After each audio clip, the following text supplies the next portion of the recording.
Surat કલેક્ટરાલય diamond worker union દ્વારા વિવિધ પડતર માંગણીઓને લઈ આવેદનપત્ર આપી ઉગ્ર રજૂઆત કરાઈ હતી। સુરત ડાયમંડ વર્કર યુનિયન દ્વારા સુરત કલેક્ટરને આવેદનપત્ર અપાયું હતું। તો આવેદનપત્રમાં જણાવ્યું હતું કે સરકાર દ્વારા હીરા ઉદ્યોગના રત્ન કલાકારોના બાળકો માટે જે શિક્ષણ સહાય યોજના જાહેર કરી હતી, શિક્ષણ સહાય યોજનાના અંદાજે 26,000 જેટલા ફોર્મ નામંજૂર કરવામાં આવ્યા છે, જેને કારણે ઘણા સાચા ગરીબ રત્ન કલાકારો શિક્ષણ સહાયના 13,500 રૂપિયાના લાભથી વંચિત રહી ગયા છે। તેમને પણ મંદીમાં રાહત પેકેજનો લાભ મળવો જોઈએ, જેથી જે 26,000 ફોર્મ રદ કરવામાં આવ્યા છે તેને મંજૂર કરવામાં આવે અને જરૂરિયાતમંદ અને સાચા હકદારોને યોજનાનો લાભ મળે તે હેતુથી ડાયમંડ વર્કર યુનિયન ગુજરાતની ટીમે તેમજ મોટી સંખ્યામાં રત્ન કલાકારો સાથે મળી આવેદનપત્ર આપી રજૂઆત કરી હતી।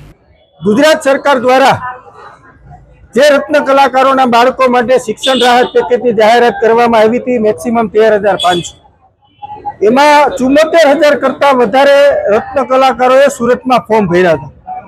એમાંથી 47,000 રત્ન કલાકારોના 50,000 ફોર્મ પાસ કરવામાં આવ્યા છે।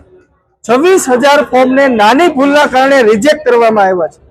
તો એ 26,000 ફોર્મને ફરીથી પાસ કરવામાં આવે, તમામ રત્ન કલાકારોને એનો લાભ દેવામાં આવે, કારણ કે આ 26,000માં એવા લોકો છે કે જે ભાડે રહે છે, પોતાના ઘરનું મકાન નથી, ઘરના ઈએમઆઈ ભરે છે, ઘરના બજેટ ખોરવાઈ ગયા, એટલે મહિલાઓ પણ અમારી સાથે છે, અમુક પરિવાર સાથે રજૂઆત કરવા આવ્યા છે।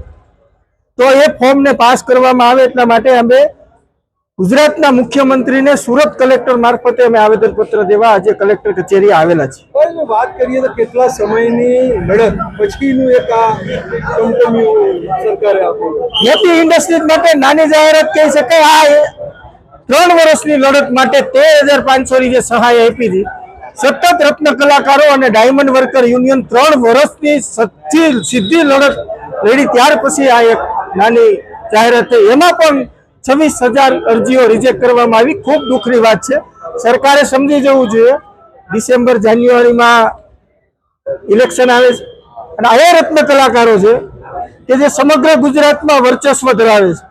26,000 ફોર્મ જો નપાસ કરવામાં આવશે તો એનો ઇફેક્ટ કઈ જગ્યાએ પડશે એ તો એમને ખબર જ છે।